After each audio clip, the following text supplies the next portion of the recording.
শীতলকুচির লালবাজার গ্রাম পঞ্চায়েতের তৃণমূলের প্রধান অনিমেষ রায়কে লক্ষ্য করে গুলি চালানোর অভিযোগ দুষ্কৃতীদের বিরুদ্ধে। গুরুতর আহত অবস্থায় বর্তমানে কোচবিহারের একটি বেসরকারি হাসপাতালে ভর্তি সে। স্থানীয় তৃণমূল নেতৃত্বের দাবি, গতকাল রাতে যখন সে ফিরছিল সেই সময় লালবাজার এলাকায় তাকে লক্ষ্য করে গুলি চালায় দুষ্কৃতীরা। সেই গুলি তার পায়ে লাগে। এরপর রাতেই তাকে কোচবিহারের একটি বেসরকারি হাসপাতালে নিয়ে আসা হয়। সেখানে তার চিকিৎসা চলছে। কে বা কারা এই গুলি চালিয়েছে সে ব্যাপারে পরিষ্কার নয় এখনও কেউ। এই নিয়ে পুলিশের কোনো প্রতিক্রিয়া পাওয়া যায়নি।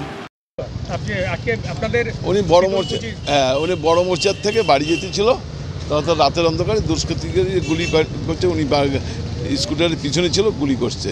স্কুটারের পিছনে যাচ্ছিল? হ্যাঁ। কারা গুলি করলো? দুষ্কৃতকারীরা। আমার মনে হয় এই দুষ্কৃতকারীরা এই বিজবির মদতপুষ্ট কিছু হবে। ওই এলাকাতে বিজিবি আছে, এদের মদতপুষ্ট কেউ হবে। মানে এটা কখন হয়েছে, কীভাবে? রাত্রিবেলা হয়েছে। হ্যাঁ। উনি বোধহয় কোনো কর্মদক্ষের বাড়ি থেকে ফিরছিলেন। কার বাড়ি আমি জানি না, ওখান থেকেই ফিরতেছিল। আমি যেটা জানলাম সেটাই বললাম ভাই, তার পাশে কিছু না।